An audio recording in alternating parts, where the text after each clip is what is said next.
Hello and welcome to Tangerine Talk. I'm William Watt, and today as ever we're joined by Steve Canavan.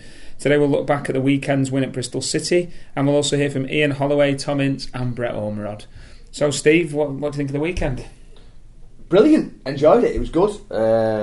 I thought Blackpool didn't play particularly well. It wasn't vintage stuff, was it? I think we both thought that. Although you thought the second half was brilliant, I thought the second half was okay, but we still could have conceded. It wasn't likely we were playing in the 10-match unbeaten run, but it was all about getting a result on it after West Ham and Everton, and that's exactly what they did. So it was good. It became a very big game, didn't it? Because if Blackpool would have lost, how tight it is at the top. If Blackpool would have lost, they would have found themselves all of a sudden in a bit of a difficult position. Yeah, they would have done. It would have been a bit nasty. And the bottom line was they were playing a team that was really low on confidence, had loads of injuries. I don't care. Blackpool have got 4 injuries, but Bristol City had about a double figures worth of injuries. So it was the perfect opportunity to go and get results somewhere. And they did not got a result there. You really start to fear for the chances of going up. So yeah, it was huge. And again, going back up to 4th is a real confidence booster. It gets the 2 defeats out of the system. It was good. Blackpool are becoming like the comeback kings at the moment, aren't they? I mean, what do you put it down to? Take that, I think, at the moment. It's incredible. I just think that they're the good character. I was reading, actually, Ian Holloway does a column, doesn't he, on the national papers, The Independent, and he was saying that it was put to him, does he like that statistic about coming back more often than anyone else?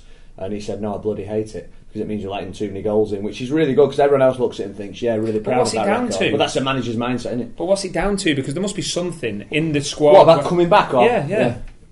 Character, belief, and all those horrible footballing cliches. I just think, for me, it's the way this way they play of holding onto the ball and trying to dominate the possession. It means that other teams have to run and do a lot of running, and I think Holloway's touched on it once or twice. He said you can see other teams tiring against them because they're doing so much chasing the ball, and I think that allows it to open up. The same at Bristol City. As soon as Blackpool got that goal back and Bristol had to come onto them a bit, the game got so stretched, and that suits Blackpool because they're good passers of the ball. They've got 4 people up front all the time, so they are going to score a lot of late goals, and I think that's the reason. And it also helps with the sort of players they've got on the bench. If you are tired physically and mentally, the last person you want to see coming at you is Luar, who can run you ragged, given the opportunity. And also Brett Ormerod, we have to talk about Brett. Let's talk about Brett. Fantastic. He's coming out the freezer and not being involved at all. Blackpool legend, obviously, but he come on and ran around and did what he did, set up a goal. He did well, didn't he?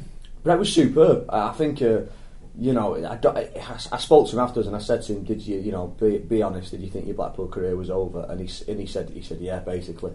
And that he hasn't played since October. That was that dreadful game against Burnley, where in fairness he was no worse than anyone else.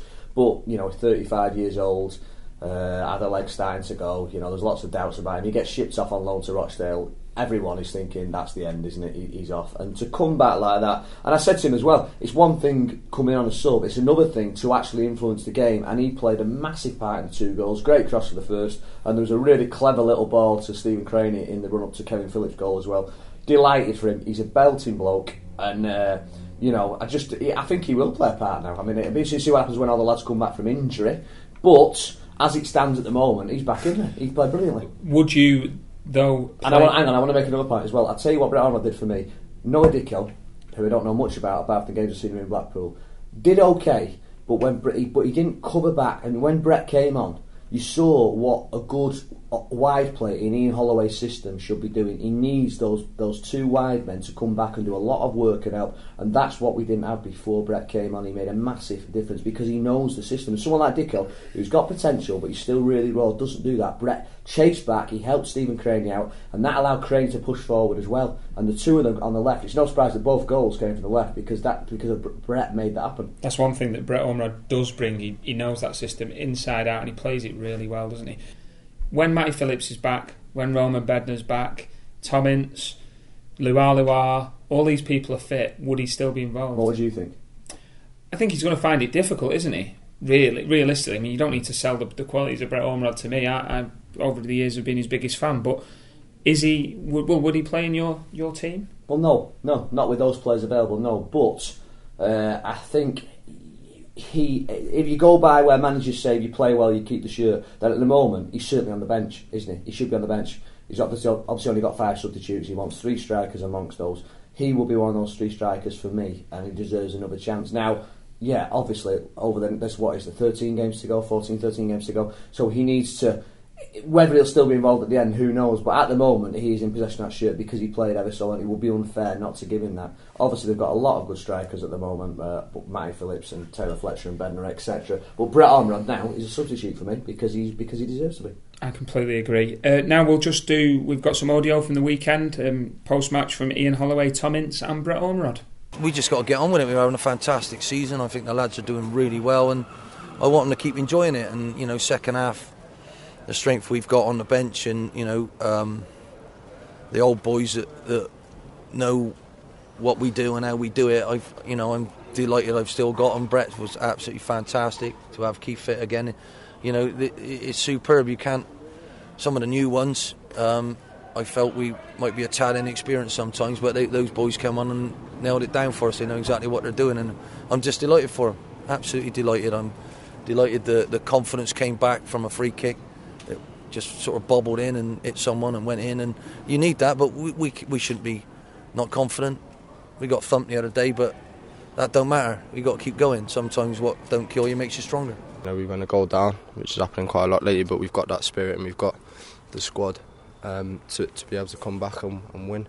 You know, it could have been more. They had a few chances as well. So defensively, it was a good performance as well. We had to be aware at times, but now it's a hard place to come here. You know, they look sharp. They had the spirit to go and beat us. And in the end, we got the 3 points. And on an individual point of view, I'm more than happy with the 2 goals. Been a bit frustrating at times, but when you're not involved, but. You know, the team's been doing unbelievably well, so sometimes you just got to, you know, keep your head down, work hard, and hopefully you get your chance. So, you know, we've had a few injuries, and I managed to get a chance today, and you know, it's I'm delighted. Great to be involved. I love playing for this football club. You know, the way we play football's superb, and that you know, and just really enjoy it. And like I say, you can get frustrated at times when you're not playing, but. You know, you can't exactly go knocking on the gaffer's door when you're winning week in, week out, and you know, the lads have been in unbelievable form, so sometimes you've just got to be patient and keep working hard and hopefully get that chance. Looking back on Saturday's game, Kevin Phillips, I know Kevin Phillips is an interesting one because you might not admit it, but when he first arrived, the first few games, you were a bit unsold about Kevin Phillips, weren't you? You weren't sure whether he would work in this system, you weren't sure whether he would work in a 3, etc.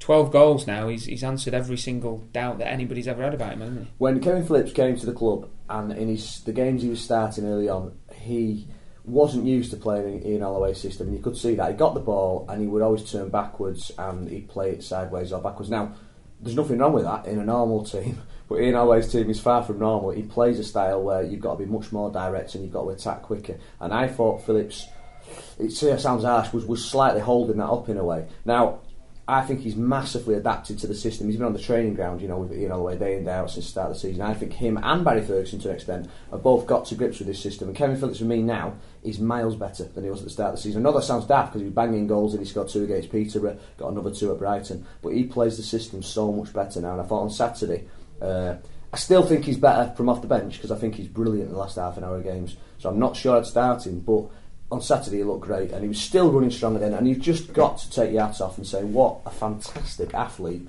at the age of 38 to be playing as well as that. And I think he's playing as well, he's better now than he was at the start of the season, which going into the latter few games now is a massive boost for Blackpool. To have a player like that to be able to call on and who you know is pretty much guaranteed to get you a goal, that's a huge thing for Holloway to have. His goal on Saturday showed what he's all about in the 6-yard box. It was a good ball in, but he made the finish look. And that's after 86 minutes. He made the finish look so easy, and he's still making that run to the near post to get in. He guided it in like, you know, he wasn't there. We listened to Talk Sport or 5 Live on the way home, and they made the point that every team in the Championship should have an experienced old head striker, and Blackpool probably for the first time ever have got one, haven't they? Yeah, and like I say, the important thing, it's alright, I mean, you need good old players, and Barry Ferguson and Kevin Phillips are just that, and then obviously with Brett Ormerod coming on as well, it was a golden old this time, and yeah, it's priceless. Keith Southern came on and did a job as well. I mean, let's not forget, he was on there for the winning goals, so it's great to see, and it's hopefully it's back on track.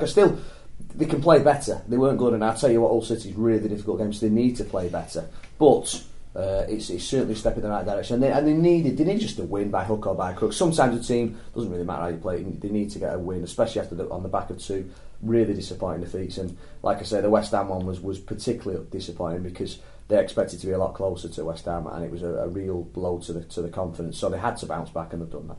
Quick word for Tom Ince. Ince is a hot and cold player probably at the moment. Some days he's fantastic and he looks like he's ready to play every game. Then other games he's quite quiet and anonymous, isn't he? Yeah.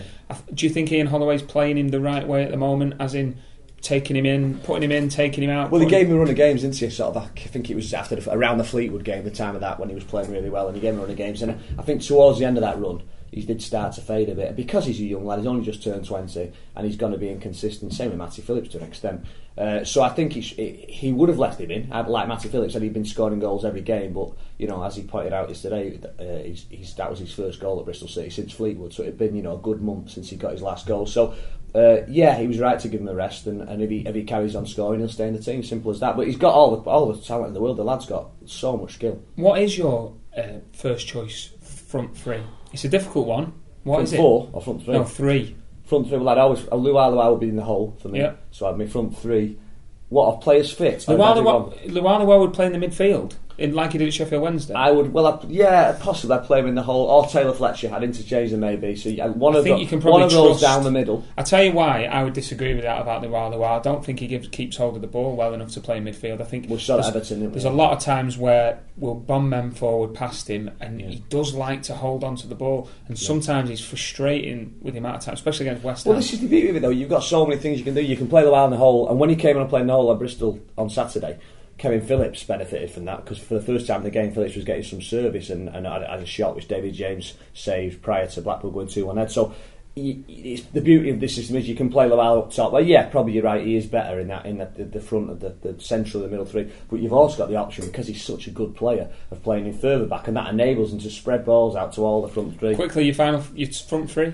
Well, let's go. Well, Taylor Fletcher and Luala are definitely in there, and then Matty Phillips obviously in there. So it leaves one place, and probably Tom Ince, I'd say, at the moment, because I like the idea of having two fast-pacey wide men. But I've probably missed someone out that I really four, like. Isn't it? Well, yeah. So Taylor Fletcher in the hole. I want to make sure that you get Taylor Fletcher in there, because he's in the hole.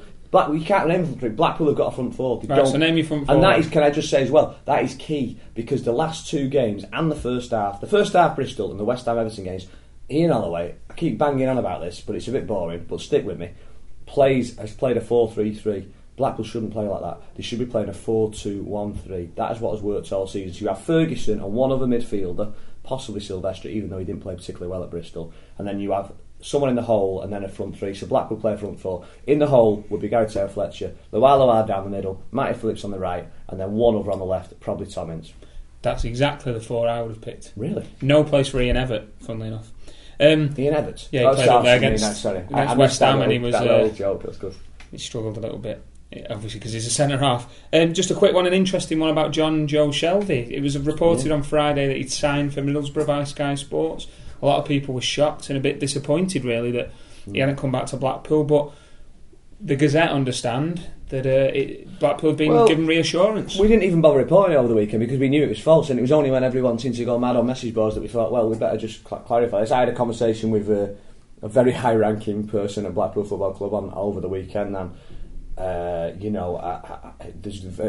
he just basically gave me proof and evidence that this move isn't going to happen to Middlesbrough. Certainly hasn't happened, and that Blackpool get first dibs basically on him coming back. So there's absolutely nothing to worry about.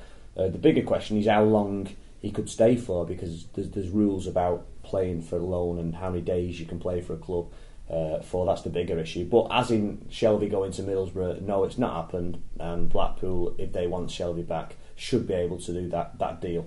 And when you talk about a player playing in the hole just ahead of the midfielders, just behind the front two, he would be the perfect option, surely. Yeah, and then you could, if you wanted to rest Tom Ince, you could put Gary Taylor Fletcher on one of the wide positions of the front three. That's the great, and that's why Holloway, to his credit, over the last 2 years, the promotion season especially, wants so many front players, because it is good, because you get managers coming to scout you and watch, and they don't know who the front four is going to be, so it's very difficult therefore to pick his back fours as an opposition manager, because he doesn't know who Blackpool are going to play. So yeah, it's nice to have so many options up front, and if Shelvey came back, 6 goals in 10 games. He had a knack. We were having a discussion, weren't we, in the car? I mean, you rate Shelvey higher than I do. I really like him, but the one thing we both agreed on is this priceless knack of scoring goals, and even when he wasn't playing particularly well, he would pop up with a goal, and you can't buy a gift like that. Match winners are what wins promotions. They're the people that win you, and I just think he's a match winner. I think there's so many different games that he one against Middlesbrough when he got us a point. all these different away games where he same with Kevin up. Phillips, isn't it? You might not be having a great game. Like he didn't do particularly that much at Bristol, did he? But he's nicked a goal there, which makes the point safe. So yeah, match winners are priceless. We're going over to Twitter. Roger D.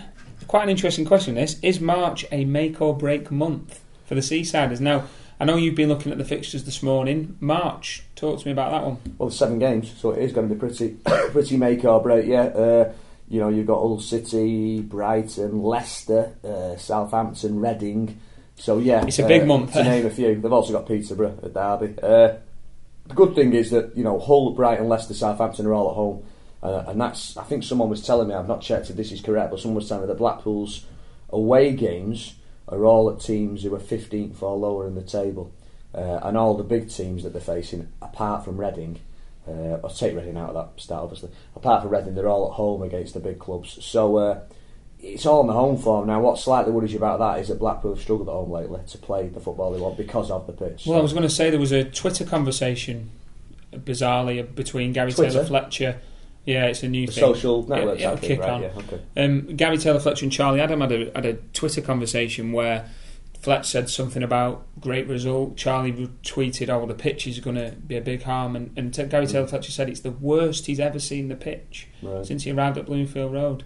Is it that bad, and how much of an influence will it have? It looks pretty bad today. I mean, I personally, I think I've seen it worse. I remember a few years ago when it was really, really bad. And if Ian Holloway catches Taylor-Fletcher saying that, he probably won't be impressed because he is refusing to use it as an excuse and says... And I think he's worried that the players themselves will try to use it as an excuse should results go against them. Now, you can't get into that mindset. But how can it not? You can't go out saying, we've not won that game against West Ham or whoever, or Portsmouth when they drew, because of the pitch. If you get into that mindset, you're struggling. But our biggest threat this season has come from people like Matty Phillips and Tom Ince and Luar. And the common thing they all have is they love to run with the ball. And anybody who's played at football at any level will know that if you're trying to run with the ball and it's bobbling around in front of you, you have to go a lot slower and you can't accelerate, and people like Matt Phillips need to be able to accelerate, and that's when they're really at the... Well, in this month they've won 3 away games, all on 4 if you count Sheffield Wednesday, all on beautiful playing services. So and they've struggled a little bit at home. They've managed to scrape results by coming from behind a couple of times. But yeah, it is an issue. However, it ain't going to change. So what's the point in going on about it? Yes, Matty Phillips and Thomas would probably prefer a beautiful bowling green for pitch. Ain't going to happen though. And if you start dwelling on it and thinking, it is going to bobble up and start with, that's when you really, really make. You say that there are obviously things that you can do to improve a pitch. They just cost money. They do. What you're trying to say? Obviously, the way that Blackpool run their club, they won't spend that sort of money on a pitch. Carl won't spend that money on that sort of thing, will he? No, but I think Carl will listen to Ian Holloway, and if Ian Holloway was really, really, really bothered about it, bearing in mind there could be 40 million quid on offer in 13 games' time, then something would be done. But Ian Holloway doesn't seem to be too concerned. Do you think that's a public front just to get in the minds of the players, or do you think surely he realises that? Of course, it's to get in the minds of players and to tell them, don't use this as an excuse. But what I'm saying, behind the scenes, Ian Holloway is not a shrinking violet. We all know that. If he really wanted that pitch sorted, he said to Carl, he'd do it now. So I genuinely think he thinks it isn't an excuse. It isn't. Okay, it's a slight issue, but let's not make it a major issue, and we can go up anyway with that pitch now. He may regret that, I don't know, and there may be more to it than meets the eye, but that is my opinion, and I think he'll be fuming if the players start to make it an issue. Pauline Johnson has tweeted, it's a bit of an ego boost for you actually, Steve. Is this true that in the programme on Saturday you predicted a 3-1 win to Blackpool? Yes. Yeah, amazingly. An ego boost, not really, because I always get it wrong, so it's like 1 out of 40 games maybe. But you had to do a piece of the programme at Bristol City, and they just said, what do you think? And I said, I think the scoreline will be 3-1 to Blackpool. Now, really, I should have followed that up with a 5 at Ladbrokes, but I didn't. 42-1. You know that for a reason, don't you? No. Moving on. We'll get a nice payday. We'll just have a look forward briefly to Hull at the weekend. It's Friday night. It's on the telly. Hull are a side that we beat first game of the season, but they showed signs that night of being a good side. They missed a lot of good chances, and since then they've kind of kicked on, haven't they? They're not a bad side, are they? They're a very good side, and they should have beaten Blackpool that night. It was a great strike by Taylor Fletcher, and Hull looked really good. They've lost the manager since then, Nigel Pearson wants it, and Barmby's come in and done really well. So difficult. They're obviously going for the playoffs as well. Really tough game, and I think it'll be really, really tight, and if Blackpool can eke out a victory somehow, they'll have done very well. And again, going back to the pitch, I know we've been talking about not using an excuse, but that it'll kind of suit Hull a little bit in the respect that it will be a tough physical game, that I think, and so it will be interesting. And I'll be really pleased if they get 3 points. It's a really tough one for me. What about you? We've got to win every home game, as far as I'm concerned. I think if we realistically want to get to the Premier League, Blackpool have got to be winning the home game. Simple as that. So, also because of the little run we've had, the West Ham defeat, I think we need a win. So hopefully we'll get one. Yeah, and looking at April as well. I mean, they've got the home game against Barnsley, Leeds, and Burnley, and then away at Watford, Forest, and Millwall. That's why March is make and break in it, I suppose, because there's some really tough fixtures in March. Whereas April, I know the old thing that every game's tough, but they are more winnable, aren't they, in April? So yeah, it's a really big month coming up, and if they can get off to a flyer against Hull, then it'll put them in a great position.